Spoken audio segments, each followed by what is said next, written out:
वो मेरी टक्कर का है, अब चुपचाप निकलो यहाँ से। एंड सेक के डर के वहाँ से भाग जाता है। फिर आस्था और यूनो दोनों निकल जाते हैं अपनी अपनी मंजिल की तरफ। एंड जिंदगी में पहली बार अब ये लोग साथ में नहीं रहेंगे। यामी आस्था पर गुस्सा होता है क्योंकि वो बहुत देर से हग रहा होता है। इसके बाद फिनरल अपने मैजिक से एक पोर्टल खोल देता है और आस्था, यामी और ये दोनों आ जाते हैं ब्लैक बुल्स के बेस पर, जहाँ पे अब से आस्था रहेगा। आस्था खुशी खुशी अपने नए घर का गेट खोलता है, लेकिन उसकी खुशी ज्यादा देर तक नहीं रहती क्योंकि बेस के गेट पर अचानक से एक ब्लास्ट हो जाता है और आस्था रॉकेट बनकर दूर जाकर गिर जाता है। यामी बोलता है, स्वागत है तुम्हारा ब्लैक बुल स्क्वाड में। एंड इधर यूनो से एक उसका सीनियर जिसका नाम क्लॉस होता है, वो बोल रहा होता है, मुझे यकीन नहीं होता तुम्हारे जैसे एक गरीब लड़के को जो किसी रॉयल फैमिली का भी नहीं है, उसको विलियम सर ने गोल्डन डॉन में रख लिया। सोचना ही मत कि तुम अपनी जिंदगी यहाँ पर कभी मजे में बिता पाओगे। एंड ये कह के वो वहाँ से चला जाता है। एंड इधर आस्था अपने नए टीममेट से मिलता है और समझ जाता है ये सब के सब हिले हुए हैं। यामी सबसे चिल्लाकर बोलता है, तोड़ फोड़ करना बंद करो तुम लोग। एंड वो खुद पीछे की दीवार तोड़ देता है। ये सारे के सारे यामी को देखकर बहुत खुश हो जाते हैं और यामी सबको आस्था से मिलाता है। आस्था सबसे बोलता है, मेरा नाम है आस्था और मैं हाजे विलेज से आया हूँ। जिसको सुनकर ये सबके सब शॉक्ड रह जाते हैं कि आस्था इतने छोटे से गाँव से आया है और इतना गरीब है, लेकिन फिर भी उसने मैजिक नाइट एंट्रेंस एग्जाम पास कर लिया। फिर फिनरल आस्था को बाकी लोगों से मिलाता है। इस लड़की का नाम वेनेसा होता है एंड ये एक नंबर की पियक्कड़ होती है। एंड ये आस्था के पास आकर बोलती है, तो तुम्हारा नाम आस्था है, तुम्हें एक गर्लफ्रेंड चाहिए क्या? जिसको सुनकर आस्था बहुत शर्मा जाता है, लेकिन वो मना कर देता है क्योंकि वो सिस्टर लिली से ही प्यार करता है। एंड शायद वेनेसा ने थोड़ी ज्यादा पी रखी थी क्योंकि वो आस्था के सामने ही उल्टी कर देती है। फिर फिनरल आस्था को लक से मिलाता है जिसको लड़ाई करना बहुत ज्यादा पसंद होता है। एंड लक आस्था से पूछता है, बताओ लड़ाई करोगे क्या मुझसे? एंड तभी आस्था के पास एक दूसरा लड़का आ जाता है और आस्था से कहता है, ओए ये मेरी बहन है मारी और इससे दूर रहना वरना मैं तुम्हें मार डालूंगा। जिसपे आस्था कहता है, मैं जानता भी नहीं हूँ ये लड़की कौन है भाई। इस लड़के का नाम ग्लॉच होता है एंड ये अपनी बहन से बहुत ज्यादा प्यार करता है, बहुत ही ज्यादा। एंड फिर वो बाकी के मेंबर से भी मिलता है। यामी बोलता है, जिसको भी आस्था का टेस्ट लेना है जल्दी जल्दी ले लो। जिसको सुनकर उसके सामने मैग्मा खड़ा होता है और कहता है, ठीक है मैं तुम्हारा टेस्ट लूंगा ये देखने के लिए कि तुम ब्लैक बुल्स ज्वाइन करने के लायक हो या नहीं, क्योंकि मुझे नहीं लगता कि तुम्हारे जैसा लड़का जो एक रॉयल फैमिली का भी नहीं है और एक गाँव से आया वो डिजर्व करता है मैजिक नाइट बनना। एंड अगर तुम मेरे टेस्ट में पास हो जाओगे तो तुम्हें मिलेगा ये मैजिकल रोब और तुम फाइनली एक मैजिक नाइट बन जाओगे। तो बोलो तुम्हें चाहिए ये ब्लैक बुल्स का रोब? हाँ चाहिए मुझे, अभी क्या भी चाहिए। फिर मैग्मा आस्था का टेस्ट लेता है एंड पहले तो वो उससे बहुत मुश्किल एक्सरसाइजेस करवाता है, लेकिन आस्था बचपन से ये सब करता आ रहा था तो वो आसानी से सब कर लेता है। एंड उसके बाद मैग्मा आस्था से कहता है, ये तुम्हारा फाइनल टेस्ट और मैं अब तुम पर अटैक करूंगा और तुमको मेरे अटैक से बचना होगा। एंड फिर मैग्मा उस पर अपने मैजिकल फायर बैट बॉल से अटैक करने लगता है एंड आस्था आसानी से उसका अटैक्स डॉज कर रहा होता है, जिसपे मैग्मा थोड़ा गुस्सा हो जाता है। वो उसके ऊपर एक बहुत ही बड़ा और फास्ट फायर बॉल से अटैक कर देता है, जिसको आस्था डॉज नहीं कर सकता था क्योंकि वो इतनी ज्यादा फास्ट और बड़ी थी। लेकिन तभी आस्था अपनी ग्रिमवॉर्ड से अपनी तलवार निकालता है और उसकी तलवार को देखकर सारे के सारे लोग शॉक्ड रह जाते हैं कि ये इतनी बड़ी तलवार उठाया कैसे हुआ है। एंड आस्था अपनी तलवार को बैट की तरह यूज करता है एंड मैग्मा के अटैक को वापस उसी के पास भेज देता है। यामी आस्था से बहुत इंप्रेस हो जाता है क्योंकि ना तो सिर्फ आस्था अपनी तलवार से किसी के मैजिक को कैंसिल या फिर खत्म कर सकता है, बल्कि वो मैजिक अटैक्स को डिफ्लेक्ट करके वापस भी भेज सकता है। एंड ये सारे के सारे लोग समझ जाते हैं कि आस्था कोई ऐरा गहरा नहीं बल्कि काफी स्ट्रॉन्ग मैजिशियन है। मैग्मा भी आस्था के पास आता है और उसकी तारीफ करता है और उससे कहता है, माफ करना मैंने ये बोला था कि तुम छोटे से गाँव से आए हो, असल में जो तुम्हारे गाँव के बगल वाला गाँव है मैं वहाँ का हूँ। जिसको सुनकर आस्था शॉक्ड रह जाता है एंड ये सारे के सारे लोग भी आस्था की तारीफ करने लगते हैं। चार्मी भी आस्था को अपना केक दे देती है एंड आस्था की सबसे थोड़ी बहुत दोस्ती हो जाती है। एंड ऊपर से एक लड़की चुपचाप आस्था को देख रही होती है एंड वो आस्था पर पता नहीं क्यों बहुत ज्यादा गुस्सा होती है। एंड फिर आस्था को फाइनली मिल जाती है उसकी ब्लैक बुल्स की रोब, जिसका मतलब था कि आस्था अब ऑफिशियली एक मैजिक नाइट बन चुका है और अब यहाँ से आस्था की जिंदगी का एक नया सफर स्टार्ट हो जाता है। मैग्मा आस्था को उसका नया कमरा दिखाता है और उससे कहता है, माफ करना यही एक बेकार सा कमरा खाली पड़ा है। लेकिन आस्था इतना बेकार सा कमरा पाके भी बहुत खुश हो जाता है क्योंकि जिंदगी में पहली बार उसको उसका खुद का कमरा मिला होता है एंड वो खुशी के मारे रोने लगता है। तुम्हें सच में कमरा पसंद आया आस्था? हाँ बहुत पसंद आया। चर्च में हम सारे के सारे इससे भी छोटे कमरे में साथ में सोते थे और अब तो मेरे पास खुद का एक कमरा है। एंड आस्था अपने कमरे की सफाई करने लग जाता है। इसके बाद आस्था और यूनो दोनों वापस चर्च भेजने के लिए एक एक लेटर लिखते हैं, ये बताने के लिए कि वो लोग पास हो गए। यूनो का लेटर पढ़ के फादर और सारे लोग बहुत खुश हो जाते हैं और पार्टी की तैयारी करने लगते हैं। एंड आस्था की राइटिंग इतनी गंदी होती है कि कोई समझ ही नहीं पा रहा होता है कि उसने लिखा क्या है। फादर सिस्टर लिली से कहते हैं, देखो उसमें क्या लिखा है, कब तक वापस आ रहा है आस्था, क्योंकि वो जरूर से पास तो नहीं हो पाया होगा। इसमें लिखा है कि वो पास हो गया। क्या? सारे के सारे चर्च के लोग शॉक्ड रह जाते हैं कि आस्था कैसे पास हो गया। मैक्स, सिस्टर लिली, सब के सब बहुत ज्यादा खुश हो जाते हैं। बस फादर थोड़ा सा दुखी हो जाते हैं क्योंकि अब आस्था उनके पास वापस नहीं आएगा। आस्था सुबह सुबह खुशी खुशी उठता है और अपनी रोब पहनकर तैयार हो जाता है और जैसे ही वो अपने कमरे से बाहर निकलता है खंबे से लड़ जाता है। मैग्मा वहाँ आता है और पूछता है, तुम ठीक तो हो ना बच्चे? हाँ सेंपाई मैं ठीक तो हूँ, लेकिन कल ये खंबा यहाँ पर नहीं था, आज अचानक से कैसे आ गया? ओ ये असल में हम लोगों का कैसल कैसल अपने आप शेप बदलता रहता है। जैसे कल हम लोग दूसरी मंजिल पे थे, आज हम लोग चौथी मंजिल पे हैं। तुम्हें थोड़े दिनों में इसकी आदत लग जाएगी। उसके बाद मैग्मा आस्था को पूरे कैसल में घुमाता है, किचन,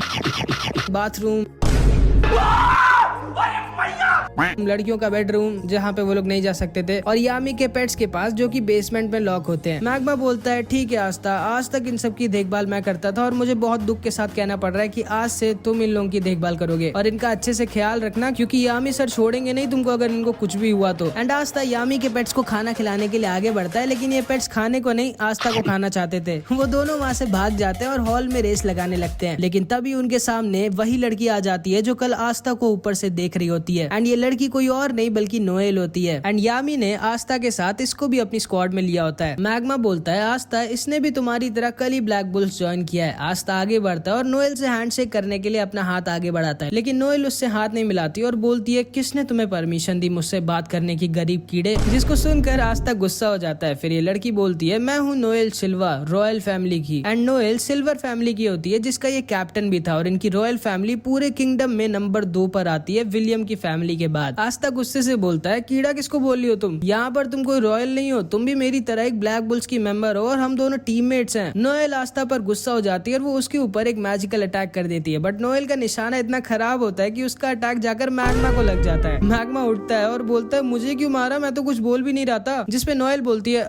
मुझे तुम पसंद नहीं हो इसलिए। क्या बोला तुमने, तुम्हें पता नहीं है कि मैं तुम्हारा सीनियर हूँ और तुम्हें सीनियर से कैसे बात करनी चाहिए। अगर तुमको ब्लैक बुल स्क्वाड में रहना है तो तुमको अपने सीनियर्स की इज्जत करनी होगी। जिसपे नोएल मैग्मा से कहती है मैं खुद नहीं आना चाहती थी स्क्वाड में। एंड वो ब्लैक बुल्स के रोप को उनके सामने फेंक कर वहाँ से चली जाती है। इसके बाद आस्था ऐसी अपने बेस के बगल वाले बगीचे में घूम रहा होता है, लेकिन तभी उसके ऊपर अचानक से एक वाटर अटैक आ जाता है। वो सोचता है अबे ये कहाँ से आया। वो थोड़ा सा अंदर जाता है तो देखता है नोएल प्रैक्टिस कर रही होती है, लेकिन वो चाहे जितना भी ट्रेन कर ले उसका निशाना कभी सही से लगता ही नहीं है। एंड इसीलिए उसकी रॉयल फैमिली में सब उसका मजाक उड़ाया करते थे, क्योंकि वो अपने सारे भाइयों बहनों में सबसे वीक थी। एंड जब वो पैदा हुई थी तभी उसकी मम्मी खत्म हो गई थी, इसलिए उसके भाई बहन उससे और ज्यादा नफरत करते थे। आस्था चुपकर नोएल को देख रहा होता है और तभी नोएल आस्था को देख लेती है। एंड आस्था को देखते ही नोएल को लगता है कि अब आस्था भी सबकी तरह उसका मजाक उड़ाएगा। एंड वो आस्था के ऊपर अपना अटैक करने लगती है, लेकिन वो अपने मैजिकल पावर संभाल नहीं पाती और खुद के ही मैजिकल अटैक में फंस जाती है। एंड क्योंकि नोएल रॉयल फैमिली की होती है इसलिए उसमें बहुत ज्यादा मैजिकल पावर होती है, एंड वो खुद के एक बहुत ही ज्यादा स्ट्रॉन्ग मैजिकल अटैक में फंस गई होती है। ये लोग भी बाहर आकर देखने लगते हैं कि नोएल खुद ही अपने मैजिक में फंस गई है। फिनरल बोलता है हमें जल्दी से कुछ करना होगा वरना नोएल खत्म हो जाएगी। जिसपे यामी बोलता है हम लोग इस पे कुछ नहीं कर सकते, क्योंकि अगर उस चीज पर हमने अपना मैजिक यूज किया तो हम लोग नोएल को भी हर्ट कर देंगे, एंड अभी केवल वही कुछ कर सकता है। फिनरल पूछता है कौन, एंड तभी नोएल के अटैक से आस्था सीधे उड़ के यामी के हाथों में आकर गिर जाता है। यामी बोलता है बिल्कुल सही टाइम पे आया तुम, मैं तुम्हें ही ढूंढ रहा था। अब वहाँ ऊपर जाओ और अपनी तलवार से नोएल के मैजिक को खत्म कर दो। आस्था कहता है हाँ वो तो ठीक है, लेकिन मैं वहाँ ऊपर जाऊंगा कैसे, तुम उसकी चिंता मत करो बच्चे। एंड यामी आस्था को उड़ाकर नोएल के पास फेंक देता है, एंड आस्था अपनी एंटी मैजिक से नोएल के मैजिक को खत्म कर देता है और नोएल को बचा लेता है। ये दोनों नीचे गिर रहे होते हैं, तभी फिनरल अपने मैजिक से इन दोनों को बचा लेता है। यामी जोर जोर से हंसने लगता है और आस्था से कहता है मुझे तुम बहुत पसंद हो लड़के। एंड तभी नोएल भी होश में आ जाती है। उसे लगता है कि आस्था उसके पास आकर अब सबकी तरह उसका मजाक उड़ाएगा कि वो सही से मैजिक यूज नहीं कर सकती, लेकिन आस्था उसके पास आकर उसकी तारीफ करने लगता है। वो उससे कहता है मुझे यकीन नहीं होता तुम्हारे पास कितना ज्यादा मैजिक पावर है। अगर तुम अपनी मैजिक पावर कंट्रोल करना सीख गई तो तुम बहुत ही ज्यादा स्ट्रॉन्ग हो जाओगी। एंड ये सारे के सारे लोग भी नोएल की तारीफ करने लगते हैं और उससे बोलते हैं चिंता मत करो, हम सब तुम्हारी मदद करेंगे ताकि तुम अपनी पावर्स को कंट्रोल करना सीख सको। नोएल भी बहुत खुश हो जाती है क्योंकि वो समझ जाती है कि उसको उसकी असली फैमिली से भी अच्छी फैमिली मिल गई है। आस्था फिर से नोएल की तरफ अपना हाथ बढ़ाता है और इस बार नोएल आस्था का हाथ पकड़कर खड़ी हो जाती है। एंड नोएल को आस्था थोड़ा सा अच्छा लगता है, मतलब समझ रहे हो।